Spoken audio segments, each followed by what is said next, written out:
Muy bien, seguimos conversando con Sergio Fernández Pérez, entrenador del Club Baloncesto Begastri de Primera División Nacional aquí en España. Y comenzamos dándole un tirón de oreja a aquellos que transmiten todos los partidos del equipo por televisión. Nosotros muchísimas veces los vemos precisamente a través de la televisión, pero durante el transcurso del partido, sobre todo si lo agarramos empezado, no sabemos cómo va el score, porque quienes están llevándolo, en vez de tener frente al que está con la cámara grabando, tener los números que están ocurriendo en el partido, recién cuando termina el primer tiempo o cuando termina el partido, recién aparecen. Y eso es de lo que siempre nos quejamos con mi esposa cuando los vemos por televisión. Bueno, en fin, es de perogrullo, pero te lo vuelvo a preguntar y ya lo dijiste. Quizás sea el deporte en el que el jugador tiene que pensar más rápido. Sí, porque hay muchísimas cosas que se mueven en una jugada. Hay que tomar muchísimas decisiones.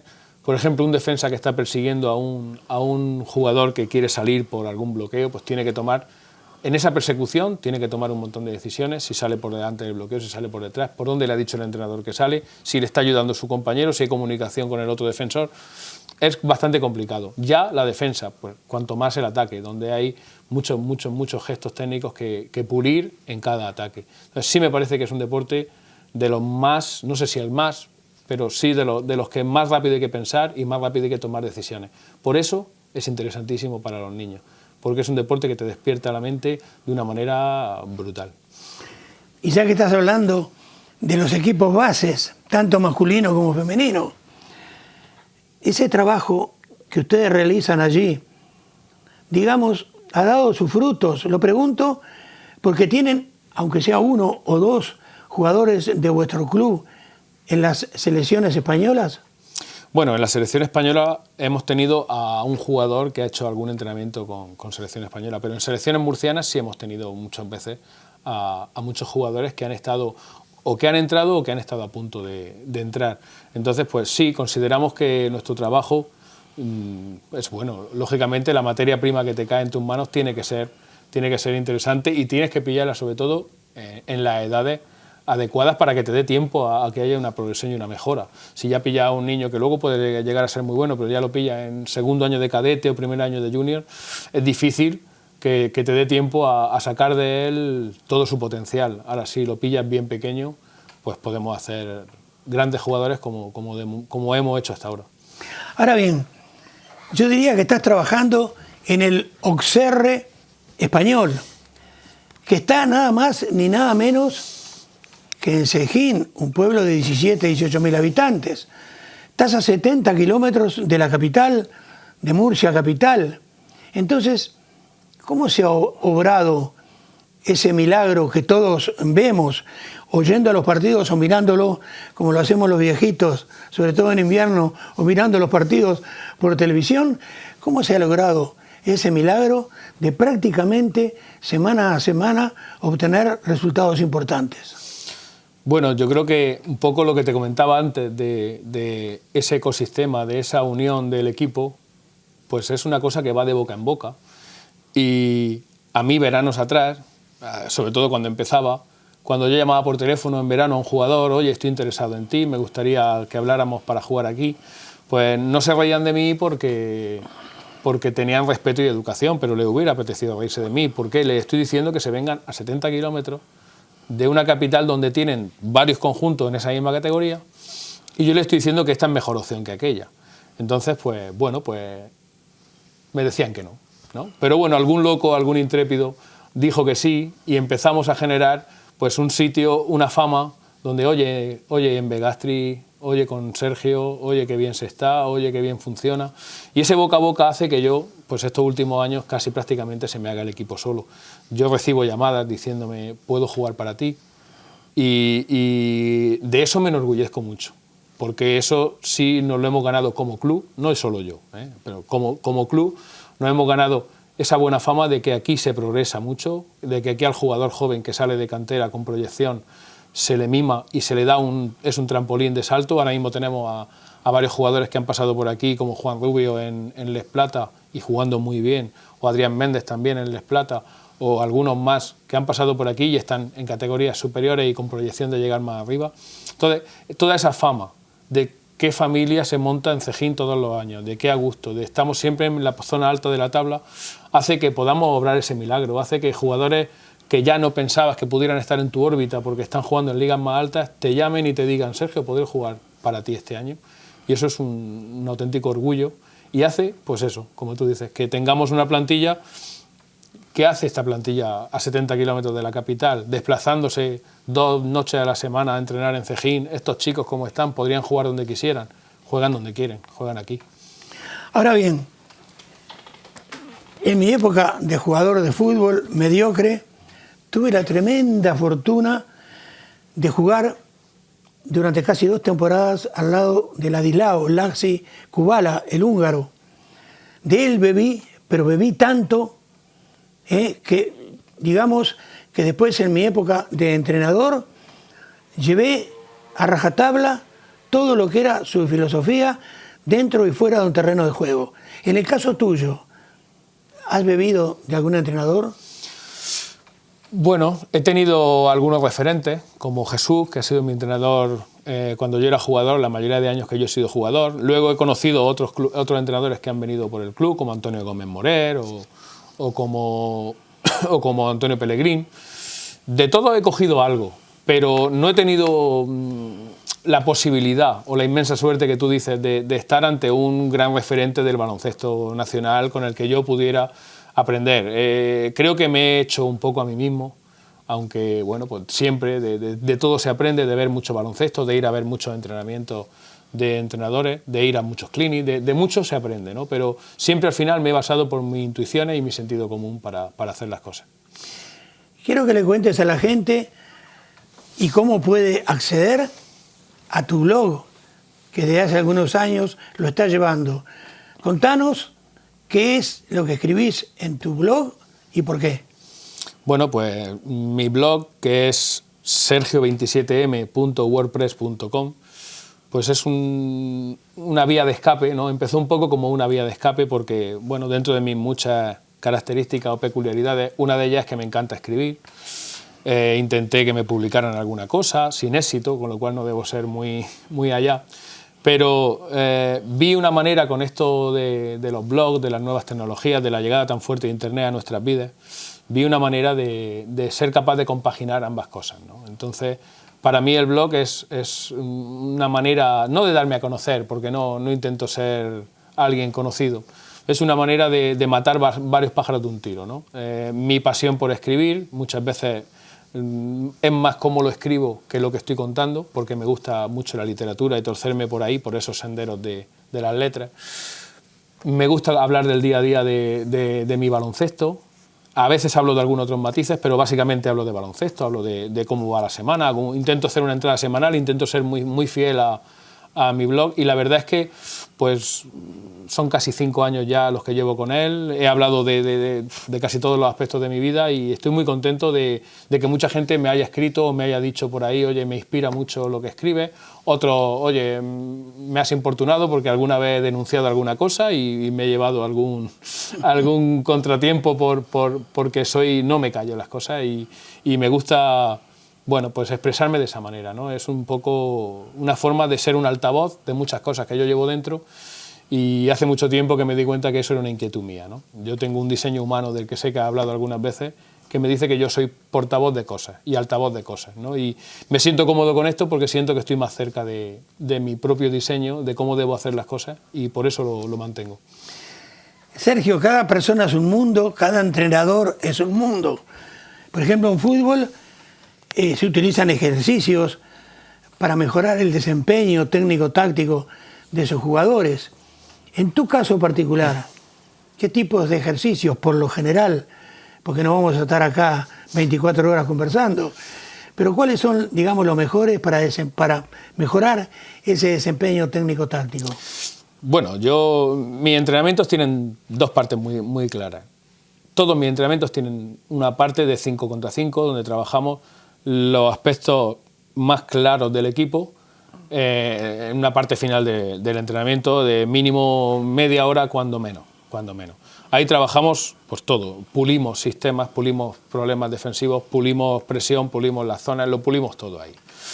Pero luego, primero, hay que trabajar muchísimo, muchos ejercicios para conseguir lo que te he dicho previamente, para conseguir que los jugadores aprendan que la velocidad de pase es lo más importante, que un bote de balón es algo súper valioso en baloncesto. Esos jugadores que dan 5 botes de balón en una acción donde pueden hacerlo en uno, están malgastando un bote de balón.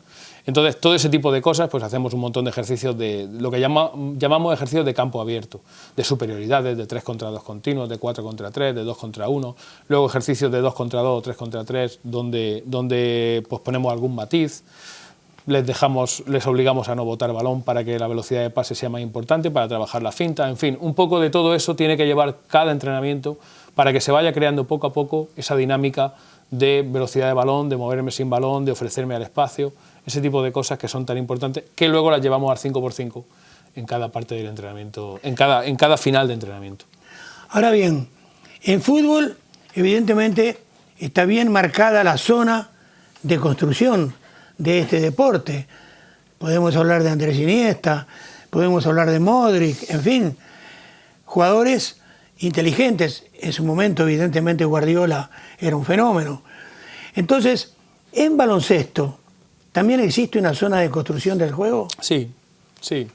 La zona de construcción del juego en baloncesto siempre ha sido, una vez pasado la línea de medio campo, ¿no? Pero últimamente, y en el baloncesto más moderno, y yo la comparto previamente, la zona de construcción del juego muchas veces se adelanta, muchas veces empieza en nuestra defensa. Nuestra defensa no es más que el primer paso para el siguiente ataque. Entonces, la salida en calle, la salida en transición, después de recuperar balón, o incluso después de canasta recibida, es una primera zona de construcción muy importante. Luego, lógicamente, si no has podido, si te han frenado, si no has conseguido correr o jugar al ritmo que quieres, tienes que ser capaz de construir un ataque, lo que llamamos ataque estático, que es en esa zona de construcción de toda la vida. Y ahí hay que ser capaz de ser muy imaginativo y de sorprender mucho al rival, porque está ya todo muy visto. Ya en baloncesto es difícil que te sorprenda alguien haciendo algo, entonces tienes que ser capaz de hacer algo que no se esperan. Y por eso esa construcción de sistemas que hacemos todos los entrenadores en verano, luego la vas haciendo también durante la temporada, pero llevan mucho trabajado en verano, es una parte también muy bonita de nuestro trabajo, porque vas creando y vas intentando, voy a meter un cebo por aquí mientras engaño por allá, y es muy interesante, de verdad. Una anécdota muy curiosa antes de la siguiente pregunta. En el Club Social Larrañaga, de que te hablaba antes, en el centro de Montevideo, Uruguay, jugaba un gran amigo, le decíamos Chino, el Chino Morín. Hoy día vive desde hace muchísimos años en Edmonton, en Canadá. Jugamos juntos en el equipo de Kubala en el año 1968. Pero jugaba muy bien también al baloncesto y jugaba en el Larrañaga. Pero era muy rápido. Yo diría que más que rápido era atropellado y no pensaba. Entonces un día, en un partido, Larrañaga tenía un gran entrenador, pero un gran entrenador que dirigió inclusive la selección uruguaya. Ni bien empezó el partido, un contraataque rápido, doble, no existía el triple, doble del Chino Morín, 2-0. Atacan ellos, cerran. Se recoge el rebote, él ya estaba prácticamente debajo del aro contrario, 4, 6, 8, 4 dobles seguidos. El entrenador contrario pide tiempo. Entonces el Chino Morín va donde estaba el Chispa Ayala, que era el entrenador, y le dice, Chispa, ¿cómo vamos? Y el Chispa le dice, 8-0. Y el Chino le dice, ¿quién gana? Esto viene... Porque la pregunta es, antes dijiste que hay que ser muy rápido, pero ser rápido no es lo mismo que ser atropellado, o sea, ¿varía esa rapidez según diversos factores? Sí, claro, claro. Yo lo que me refiero es a que el balón se mueva muy rápido, porque al final cada pase de balón... Yo, por ejemplo, una cosa que he hecho en falta en el baloncesto se ve muy poco, es ese jugador que yo lo llamo de bisagra, que hace como una bisagra, que recibe el balón de un lado y lo pasa rápidamente al otro. Eso le da a un equipo muchísimo. Es como tú dices, como un organizador de fútbol. En baloncesto no hay, o no se ven. Cada jugador que recibe el balón quiere incidir en el juego de alguna manera. Lo para, piensa primero sus opciones y luego dice, uy, pues si no veo ninguna opción, doy un pase. O voy a arrancar por aquí y si veo que ya me han comido mis opciones, doy un pase. No, ese jugador organizador de fútbol, bisagra como yo lo llamo, que es capaz de completamente, sin ningún tipo de egoísmo, por el equipo, por el juego, dar una velocidad a un balón que le viene y llevarlo a la otra zona del campo, eso no se ve casi. Y eso es un jugador, el que tenga ese tipo de características es un jugador de una inteligencia sublime en baloncesto. Eso tan simple. Pues eso es un poco lo que te da al juego la diferencia.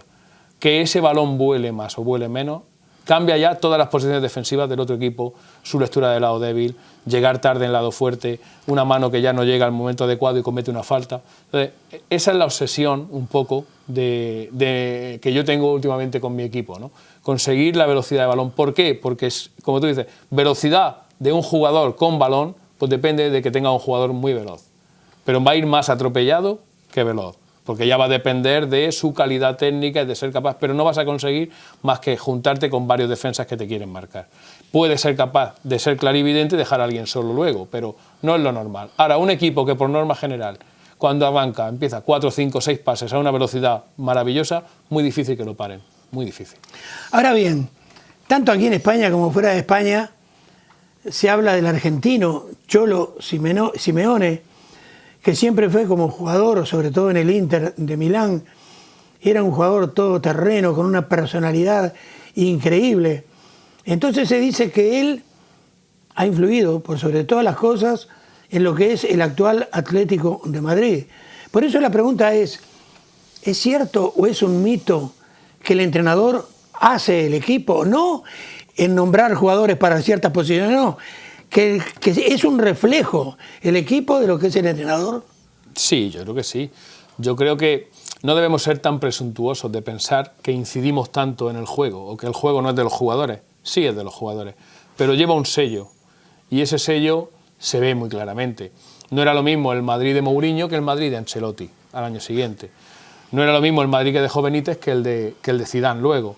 Y son los mismos jugadores, pero el sello es distinto. La correa está más atada o menos atada al cuello de los jugadores. El trabajo psicológico del Cholo Simeone es maravilloso. Es para quitarse el sombrero. Es decir, podemos y por qué no vamos a poder, ¿no? Y hay que ir día a día y hay que pensar en el momento, vivir el presente. Entonces, son mensajes que calan mucho y no son mensajes que puedan salir del grupo de jugadores. Tienen que salir de la cabeza que manda. Entonces, en ese sentido, sí, todos los equipos que yo conozco son del sello de su entrenador. Luego el entrenador no te va a meter las canastas. Te lo puede poner de una manera más sencilla o menos. Te puede haber hecho un trabajo para que el jugador se sienta más cómodo o menos, estar más en su mundo, en su ecosistema adecuado, como dinámica de equipo o no. Pero el entrenador tiene muchísimo ahí, muchísimo que hacer. Muy bien, Sergio. Baloncesto de antes y actual. Y te pregunto semejanzas y diferencias. Y te pregunto esto porque, por ejemplo, mi país, Uruguay, en el año 54,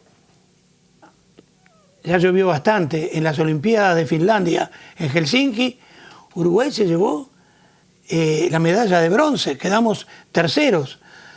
Pero era un baloncesto, estimo yo, que no tiene nada, absolutamente nada, que ver con el baloncesto actual. ¿Cuáles son entonces para vos esas diferencias que existen entre aquel baloncesto que Uruguay llegó a ser tercero en una Olimpiada al actual en que Uruguay no gana nada? Bueno, yo la principal diferencia la veo en...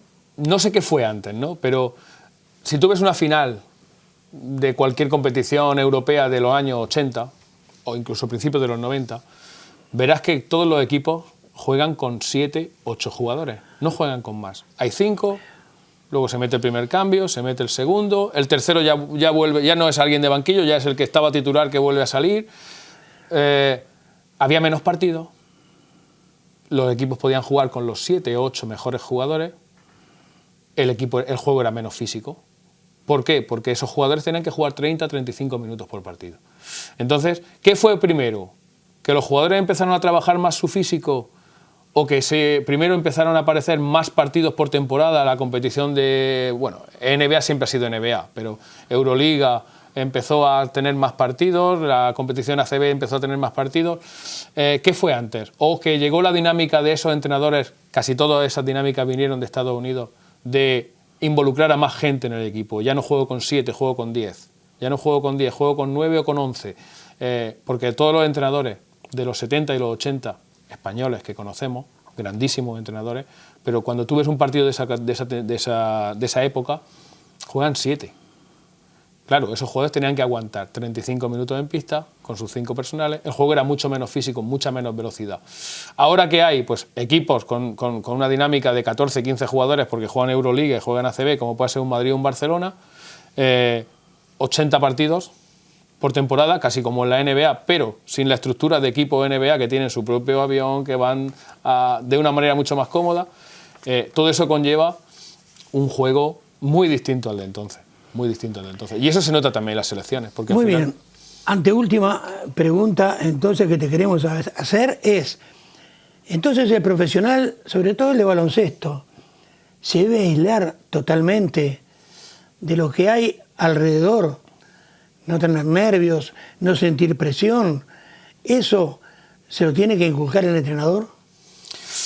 Bueno, el entrenador les tiene que transmitir la importancia de cada partido y tiene que ser capaz de conseguir que el jugador haga su propio proceso de concentración, su propio proceso de motivación para ese partido, sea el partido clave de la temporada o sea recibir al último equipo. Porque al final, como yo les digo a mis chicos, si no bajas el culo te gana cualquiera. Entonces, sí es obligación del entrenador intentar conseguir que los jugadores salgan a la pista con la activación necesaria, haya quien haya delante. A veces no hace falta dar mucho, cuando encaras una Final Four, una semifinal, una cosa así, un partido como el que jugamos hace 2 semanas, donde visitábamos al que era líder, los 2 equipos invictos, no hacía falta ni meterlos a la charla. Un jugador nuevo mío este año me dijo, ¿no nos das charla de previa? Digo, no hace falta, te veo completamente preparado. Ah, pues no me lo esperaba. Otras veces recibes al último y ya ves a los jugadores con los párpados de otra manera, pensando, bueno, hoy no tengo ganas ni de ponerme, porque ahí sí hace falta mucho la labor del entrenador. Al final hay que conseguir que la activación sea adecuada. Nervios van a sentir, presión, pues la que ellos se quieran meter en un club así, cuando están en un club grande la presión viene también de fuera, pero eso, con ese tipo de cosas hay que lidiar y hay que jugar.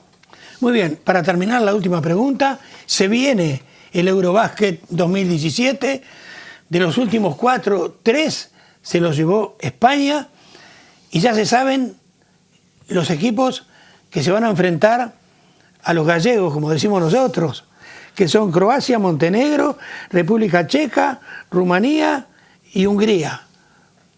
¿Qué posibilidades ves en esta llave? Hombre, a priori el campeonato donde nos ha tocado un grupo previo es más sencillo. Ahí, salvo Croacia, que ya no ganó en los Juegos Olímpicos, no veo, puede ser un poco Montenegro, pero no veo un equipo que nos pueda hacer mucha sombra en el grupo, en la fase de grupo. Luego, pues todo depende un poco de qué equipo se consiga formar para el verano, de si está Pau Gasol, de si está Mar, un poco al final hay que depender de eso.